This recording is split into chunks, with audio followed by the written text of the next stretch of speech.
Hello दोस्तों, कैसे हैं आप लोग। तो वेलकम टू स्मार्ट प्रिपरेशन।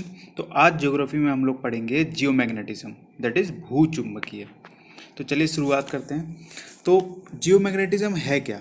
देखिए, अगर आप लोग यहाँ देखेंगे इसको, देखिए जियो और मैग्नेटिज्म दो पार्ट में डिवाइड हुआ। जियो मतलब होता है अर्थ, और मैग्नेटिज्म मतलब होता है मैग्नेटिक प्रॉपर्टी। तो अर्थ की मैग्नेटिक प्रॉपर्टी को स्टडी करना है जियो मैग्नेटिज्म।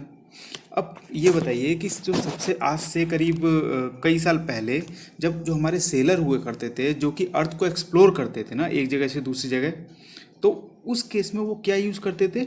इस तरह का एक डिवाइस यूज़ करते थे जिसको कंपास कहा जाता था। इसमें क्या दिखता था, इसमें नॉर्थ दिखता था। तो वो नॉर्थ का आइडिया लगा के सेल करते थे पूरा, और एक्सप्लोर कर दिया उन्होंने पूरे के पूरे वर्ल्ड को। ठीक है। तो अब ये आपके दिमाग में सवाल आ रहा होगा कि आखिर ये डिवाइस बिना बैटरी, बिना किसी पावर सोर्स के नॉर्थ की तरफ कैसे पॉइंट करती है। मतलब आखिर उसको क्या ऐसी चीज़ है जो खींच रही है नॉर्थ की तरफ। तो आज हम वही पढ़ने वाले हैं कि एग्जैक्टली ये डिवाइस नॉर्थ की तरफ पॉइंट क्यों करता है। क्या है सब अर्थ में से ऐसी कौन सी प्रॉपर्टी निकल रही है जो इसको अपनी तरफ अट्रैक्ट करती है। ठीक, तो इसको पढ़ने से पहले हमें तीन जो हमारे कीवर्ड्स हैं उसको जानना बहुत ज़रूरी है। पहला हो गया ज्योग्राफिकल पोल, दूसरा हो गया मैग्नेटिक पोल, तीसरा हो गया जियोमैग्नेटिक पोल। तो एक एक करके पहले तीनों के बारे में जान लेते हैं, उसके बाद मैं आपको बताता हूँ कि जियोमैग्नेटिज्म एक्चुअली क्या है। तो सबसे पहले चलते हैं ज्योग्राफिकल पोल पे। अब ज्योग्राफिकल पोल क्या है। सपोज हमारी ये अर्थ है, ठीक है। ये हमारा हो गया इक्वेटर। तो इसके जो परपेंडिकुलर में लाइन जाएगी एक 90 डिग्री में, तो ये जहाँ पे कट करेगी ना, इसको कहेंगे जियोग्राफिकल नॉर्थ पोल। क्योंकि ये नॉर्थ हेमिस्फेयर में है, तो यहाँ पे कहेंगे जियोग्राफिकल नॉर्थ पोल। और ऐसी जो ये पॉइंट आएगा जहाँ पे ये काटेगा, इसको कहेंगे जियोग्राफिकल साउथ पोल। मतलब एक तरह से आपने क्या किया कि अगर हम दूसरे लैंग्वेज में बात करें, तो जो हमारे जो ये लॉन्गिट्यूड्स हैं ना, ये सारे लॉन्गिट्यूड्स जो मैंने आपको पहले बताए थे, ये जहाँ पे मिलते हैं ना, इंटरसेप्ट करते हैं, जहाँ पे सारे के सारे मिलते हैं ना ऊपर और नीचे, तो जिस पॉइंट्स पे मिलेंगे, तो ऊपर वाले पॉइंट्स को कहेंगे नॉर्थ ज्योग्राफिकल पोल, और नीचे वाले पॉइंट को कहेंगे साउथ ज्योग्राफिकल पोल।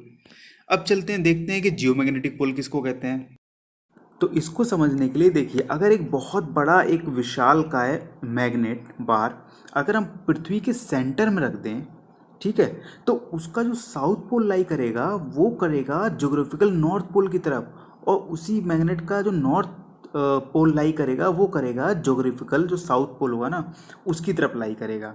मतलब कहने का ये है कि अगर जियो मैग्नेटिक नॉर्थ और जियो मैग्नेटिक साउथ की बात करें, तो हम कह सकते हैं कि जो प्रेजेंट में हमारा साउथ मैग्नेटिक पोल है वो हमारा नॉर्थ जियोग्राफिकल पोल की तरफ पॉइंट करेगा, और जो हमारा नॉर्थ मैग्नेटिक पोल है वो हमारे साउथ जियोग्राफिकल पोल की तरफ पॉइंट कर रहा है। ठीक है। अब देखिए, अब इसी प्रॉपर्टी के कारण जब भी हम कोई कंपास जब हम देखते हैं, तो कंपास का नॉर्थ किधर पॉइंट करता है, हमारे नॉर्थ ज्योग्राफिकल पोल की तरफ। क्यों, इससे कोई लेना देना नहीं है, इसलिए क्योंकि हमारा जो साउथ का मैग्नेटिक पोल है, जियो मैग्नेटिक पोल, वो नॉर्थ में है, इसलिए हमारा कंपास का नॉर्थ मैग्नेटिक पोल साउथ की तरफ पॉइंट करता है। क्योंकि ये प्रॉपर्टी आपको पता है ना कि नॉर्थ साउथ को अट्रैक्ट करता है। ठीक है, नॉर्थ साउथ को अट्रैक्ट करेगा और साउथ नॉर्थ को अट्रैक्ट करेगा। तभी तो आप दो एक्सपेरिमेंट करने के लिए आप दो मैग्नेट बार ले लीजिए, ठीक है, ये नॉर्थ नॉर्थ, तो आप नॉर्थ नॉर्थ को कभी चिपका के देखिए, वो एक दूसरे को रिपेल करेंगे। और साउथ वाला अगर आप रख देंगे नॉर्थ में, तो वो तुरंत चिपक जाता है उसमें जाके। तो इसलिए हमारा जो मैग्नेटिक नॉर्थ है ना, वो हमारा दिखता है जियोग्राफिकल नॉर्थ के आसपास। मतलब प्रॉपर नॉर्थ की तरफ हमको लगता है कि हमारा मैग्नेटिक नॉर्थ की तरफ है। इसीलिए हम मान के चलते हैं कि ये, अब देखिए, अब इसमें हम बोलेंगे कि एग्जैक्ट वो पॉइंट कहाँ है जहाँ पे मैग्नेटिक नॉर्थ को हम पॉइंट कर सकते हैं। तो उसके लिए क्या करना है, एक सेकंड, उसके लिए आप क्या कीजिए, जैसे ये मैग्नेट बार लेना है आपको, ठीक है, बीच में एक धागा बांध दीजिए एकदम सेंटर में। अब इसको लेके पहुंच जाइए ज्योग्राफिकल नॉर्थ पोल के आसपास, और वहाँ पे घूमने लगिए। तो एक पॉइंट ऐसा आएगा कि जब इसका जो नॉर्थ है ना, ये नीचे की तरफ पॉइंट करने लगे, एकदम वर्टिकली डिप हो जाएगा इसका ये नॉर्थ।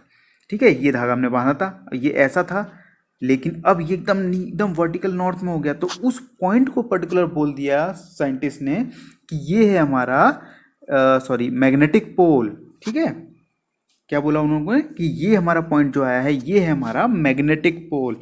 और वहीं जियो मैग्नेटिक पोल की बात करें, तो जो ये बीच में जियांट सा जो ये रखा था ना हमने, जो विशाल का है मैग्नेट, तो इसका जो पॉइंट आया था ना एकदम एक पॉइंट, उसको बोला उन्होंने ये हमारा जियो मैग्नेटिक साउथ पोल कहना चाहिए था, लेकिन उन्होंने बोला नहीं ये हमारा है जियो मैग्नेटिक नॉर्थ पोल, क्योंकि नॉर्थ दोनों बाकी नॉर्थ आ रहे हैं, तो स्टडी करने के लिए उन्होंने अपने कन्वीनियंस के हिसाब से इसको भी एक तरह से जियो मैग्नेटिक नॉर्थ पोल नाम दे दिया इन्होंने। ठीक है दोस्तों, इसमें कंफ्यूज नहीं होना, ये थोड़ा कंफ्यूजिंग है, लेकिन थोड़ा ध्यान से समझिएगा। एक्चुअली में है साउथ, लेकिन स्टडी करने के लिए उन्होंने इसको भी जियो मैग्नेटिक नॉर्थ पोल कह के नाम रख दिया है, क्योंकि हमारा मैग्नेटिक नॉर्थ भी इधर ही आ रहा था, क्योंकि साउथ था हमारा जियो मैग्नेटिक का, और अर्थ का तो है ये जो जियोग्राफिकल है वो तो ऑलरेडी नॉर्थ में था।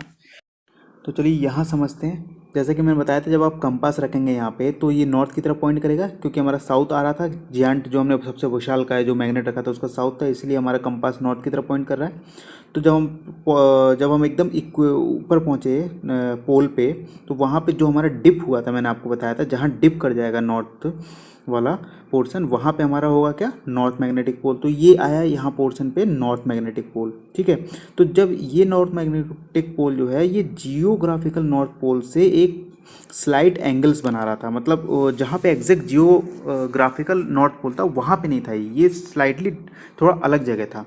तो ये जो एंगल आया ना, जो 11.5 डिग्री, इस एंगल को बोला जाता है डिक्लिनेशन। ठीक है, तो डिक्लिनेशन क्या है, नॉर्थ मैग्नेटिक पोल का जियोग्राफिकल नॉर्थ पोल से जितना वेरिएशन होता है एंगल्स का, उसको कहते हैं डिक्लिनेशन। अब देखिए इसमें, जैसा कि हमने बताया था, ज्योग्राफिकल नॉर्थ पोल एकदम सेंटर, जहाँ पे हमारी सारी लॉन्गिट्यूड्स आके मिल रही हैं। ठीक है, यहाँ पे हो गया ज्योग्राफिकल नॉर्थ पोल। हमारा नॉर्थ मैग्नेटिक पोल आया था इससे स्लाइटली एंगल पे। ठीक है, कितना एंगल बताया था मैंने आपको, 11.5। अब जो हमारा नॉर्थ जियो मैग्नेटिक पोल था ये आया इस पॉइंट पे। नॉर्थ जियो मैग्नेटिक पोल मैंने बताया था ना, जैसे अगर वो सबसे बड़ा जो हमने मैग्नेट रखा था, तो उसका साउथ पोल जहाँ पे जिस तरह पॉइंट कर रहा था, उसको स्टडी के पर्पज से हमने बोल दिया कि ये नॉर्थ है। ठीक है एग्जैक्ट एक्चुअली में है साउथ, लेकिन नॉर्थ बोला गया है उसको। तो ये हमारा आ गया नॉर्थ जियो मैग्नेटिक पोल। तो अब चलते हैं जियो मैग्नेटिक प्रिंसिपल्स की तरफ। तो साइंटिस्ट ने ये बताया कि जो अपना मैग्नेटिक पोल्स है ना, वो कंटिन्यूस शिफ्ट हो रहा है, मतलब स्टेशनरी पोजीशन में नहीं है वो। क्यों, क्योंकि अर्थ कंटिन्यूस रोटेट कर रही हो तो आपको पता ही है, और साथ ही साथ वॉबल भी कर रही है। तो वॉबल क्या होता है वो मैं बताता हूँ। देखिए, आपने बचपन में लड्डू तो घुमाया होगा, इस टाइप का होता है, ये नीचे पॉइंट होता है, फिर ऐसे होता है। तो इसको अगर टॉप व्यू से देखें तो ऊपर का पोर्शन ऐसे दिखेगा आपको, ठीक है, जो ऐसे घूम रहा है। अब वो घूमने के साथ साथ वो एक ऐसे पाथ पे भी घूमता है, मतलब ऐसे देखिए। तो जो ये पाथ है ना, ये ऐसे जो घूमता है, इसको कहते हैं वॉबल करना। तो अर्थ क्या है, अपने एक्सिस पे तो घूम ही रही है, साथ साथ वो वॉबल भी कर रही है। तो उसके वजह से हमारा जो मैग्नेटिक पोल है वो कंटिन्यूस शिफ्ट होता जाता है। अब क्या है, उस शिफ्टिंग के साथ साथ एक पर्टिकुलर शिफ्ट के बाद ये भी देखा गया कि अर्थ का मैग्नेटिक पोल रिवर्स भी हो जाता है। मतलब अभी ये अर्थ है, यहाँ पे नॉर्थ मान लीजिए मैग्नेटिक पोल है, ये साउथ है, तो रिवर्सल हो जाएगा, यहाँ पे नॉर्थ मैग्नेटिक पोल आ जाएगा, यहाँ पे साउथ हो जाएगा। अब वो क्यों होता है, उसके लिए दो मेन रीज़न बताए गए। एक तो सन स्पॉट एक्टिविटी। तो सन स्पॉट एक्टिविटी में क्या होता है कि सन क्या होता है कि ह्यूज अमाउंट ऑफ आपका मैग्नेटिक फील्ड जनरेट करता है समय समय पे। ठीक है, सन के अंदर से बहुत सारी मैग्नेटिक फील्ड्स निकलती हैं, जो कि सोलर फ्लेयर्स को इतनी पावर्स देती है ना कि वो सोलर फ्लेयर्स पूरे ब्रह्मांड में फैल जाते हैं, जिसकी वजह से हर एक प्लैनेट का मैग्नेटिक फील्ड में इफेक्ट होता है। अगला रीजन क्या बताया, मीटियोरिक हिट्स। मीटियोरिक हिट्स आपको पता है, कभी कभी क्या होता है, ब्रह्मांड से कुछ उल्का पिंड भी गिर जाते हैं, तो उसके वजह से भी रिवर्सल पाया गया है। एग्जाम्पल के तौर पे विक्टोरिया लेक। विक्टोरिया लेक पता है आपको, ये हमारा अफ्रीका कंटिनेंट है। तो ये जो पोर्शन है ना, यहाँ पे बताया जा रहा है किसी समय पे मीटियोइट हिट किया था, जिसकी वजह से ह्यूज मतलब बहुत बड़ा गड्ढा बन गया है, और फिलहाल ये लेक में तब्दील हो गया है। तो उसको बोला गया है विक्टोरिया लेक। और जब हमने रॉक की स्टडी की ना, तो ये पता चला कि जिस समय ये मीटियोइट हिट हुआ था, उसी समय रिवर्सल पाया गया है। मतलब अगर नॉर्थ मैग्नेटिक पोल अगर नॉर्थ में था, तो वो साउथ में आ गया था उस समय, और साउथ वाला नॉर्थ में चला गया था। तो अब देखते हैं कि आखिर में ये जियो मैग्नेटिज्म जो प्रॉपर्टी है ना अर्थ की, वो आ कहाँ से रही है, ये कहाँ से आ रहा है जियो मैग्नेटिक पोल के लिए इतनी पावर्स। तो अब देखते हैं कोर की तरफ एक बार। ठीक है, जैसा कि पिछले लेक्चर्स में मैं बता चुका हूँ डिटेल में, एक थोड़ा सा आप जाके वहाँ कोर के बारे में पढ़ लीजिएगा, तो ये बेटर समझ में आएगा। देखिए, अब सिर्फ कोर ले रहा हूँ मैं, ये आउटर कोर, ये इनर कोर है। ठीक है, ये इनर कोर हो गया, ये आउटर कोर हो गया। अब होता क्या है कि जो इनर कोर है उसमें क्या होता है, आयरन रिच कंपाउंड होते हैं, वो होते हैं मोल्टेड फॉर्म में, मतलब लिक्विड फॉर्म में एक तरह से मान लो। और जो इनर कोर होता है उसमें भी आयरन कंपाउंड्स होते हैं, लेकिन परसेंटेज ज़्यादा होती है इसकी, ठीक है। और ये जो होता है ये प्योर सॉलिड फॉर्म में होता है। क्यों? क्योंकि इस पर प्रेशर इतना होता है ना कि ये पूरा सॉलिड की तरह मतलब एक्ट करता है पूरा का पूरा। अब क्या है कि अर्थ रोटेट हो रही है कंटिन्यूस, तो जो ये इनर जो कोर है और आउटर कोर है, ये क्या है, एक दूसरे के ऊपर फ्रिक्शन पैदा करेंगे। आउटर कोर ये ऐसे घूमेगा, इनर कोर उतना नहीं घूमेगा, तो दोनों में फ्रिक्शन होगा, ठीक है। इस फ्रिक्शन के कारण एक इलेक्ट्रोमैग्नेटिक जो करंट है ना वो प्रोड्यूस होने लगेगी, ठीक है। अब वो इलेक्ट्रोमैग्नेटिक जो करंट प्रोड्यूस हुई है उसके कारण बहुत सारे चार्ज पार्टिकल आने लगेंगे, ठीक है, बहुत सारे चार्ज पार्टिकल रिलीज होने लगेंगे। अब ये जो चार्ज पार्टिकल हैं वो पैदा करेंगे अर्थ में मैग्नेटिज्म, ठीक है, जिसको बोला गया जियोमैग्नेटिज्म। समझ में आया दोस्तों? एक बार फिर रिवाइज करते हैं। इनर कोर और आउटर कोर का क्या हुआ? फ्रिक्शन। फ्रिक्शन हुआ, उस क्यों हुआ? क्योंकि अर्थ रोटेट कर रही है इस कारण। अब रोटेशन ऑफ अर्थ के कारण फ्रिक्शन हुआ, उससे क्या पैदा हुआ? Electromagnetic current. अब ये इलेक्ट्रोमैग्नेटिक करंट जो प्रोड्यूस हुई है ये क्या पैदा करेगी? चार्ज पार्टिकल बहुत सारे, ठीक है। अब ये जो चार्ज पार्टिकल होंगे इनके वजह से ही मैग्नेटिक फील्ड आती है अर्थ में, ठीक है। क्लियर हो गया? देखिए यहाँ पे क्या दिखाया गया है, जो हमारा मैग्नेटिक मैंने बताया था ना, मैग्नेटिक नॉर्थ जो मूव कर रहा है हमारा। देखिए 1990s की बात करें तो ये जो मैग्नेटिक नॉर्थ का ना ये था कनाडा में, और आज कहाँ है? एकदम आर्कटिक में आ चुका है। मतलब कितना मूव कर गया। देखिए 2020 का भी रिसेंट डाटा आया है तो ये आर्कटिक में पाया गया है, तो ये कंटिन्यूस मूव कर रहा है, ठीक है। अब चलते हैं कि इस जियोमैग्नेटिज्म जो प्रॉपर्टी है अर्थ में, आखिर इसका बेनिफिट है भी कि नहीं है। तो क्या क्या बेनिफिट्स है ये देख लेते हैं। देखिए नॉर्मल कंपास में तो आपको पता ही है जो शुरू से हम लोग यूज़ करते आ रहे हैं, लेकिन जो बहुत इंपॉर्टेंट जो बेनिफिट है ना वो देखते हैं। देखिए जो हमारा ये मैग्नेटिज्म है वो क्या है, 60,000 किलोमीटर तक एक स्पेयर बना के रखता है, जिसको कहते हैं हम लोग मैग्नेटोस्फीयर। मतलब उसमें उसकी प्रॉपर्टी फैली रहती है अपने अर्थ की मैग्नेट की 60,000 किलोमीटर तक, ठीक है। अब ये जो अर्थ का मैग्नेटोस्फीयर है ना, जो 60,000 किलोमीटर तक है, ये हमें बचाता है सन से। जो अल्ट्रा वायलेट रेज निकलते हैं ना बहुत डेंजर होते हैं। ये देखिए ये जो सन है, ठीक है, इससे जो अल्ट्रा वायलेट रेज आ रहा है बहुत डेंजर होता है दोस्तों। अगर ये डायरेक्ट पृथ्वी पर पड़ जाता ना और ये मैग्नेटिक प्रॉपर्टी नहीं अगर रोकती इसको, तो पृथ्वी में लाइफ पॉसिबल नहीं थी।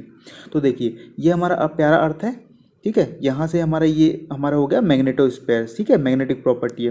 तो जब ये सन से ये यूवी रेज जब ह्यूज अमाउंट में आता है तो वो हमारे जो मैग्नेटोस्फीयर है इसके बाउंड्री से टकरा के डिस्पर्स हो जाता है दोनों तरफ, और फिर ये क्रॉस करते हुए आगे चले जाता है, ठीक है।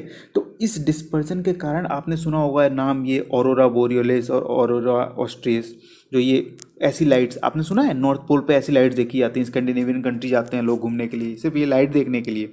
तो ये जो दिखती है ना वो इसी कारण दिखती है जब ये डिफ्लेक्शन होता है, ठीक है। तो इसको बोला जाता है ऑरोरा बोरियोलिस। ऑरोरा बोरियोलिस मतलब नॉर्थ पोल पे आप जाके देखेंगे तो आपको ऑरोरा बोरियोलिस बोलेंगे, और वही साउथ पोल पे जाके देखेंगे तो ऑरोरा ऑस्ट्रेलिस, ठीक है। और दूसरा फ़ायदा कि जो जितने भी हमारे सैटेलाइट वर्क कर रहे हैं ना वो ड्यू टू हमारे मैग्नेटिक जो ये मैग्नेटोस्फीयर है उसके कारण ही बचे हुए हैं, नहीं तो सोलर फ्लेयर्स तो ये कब के तबाह हो गए होते।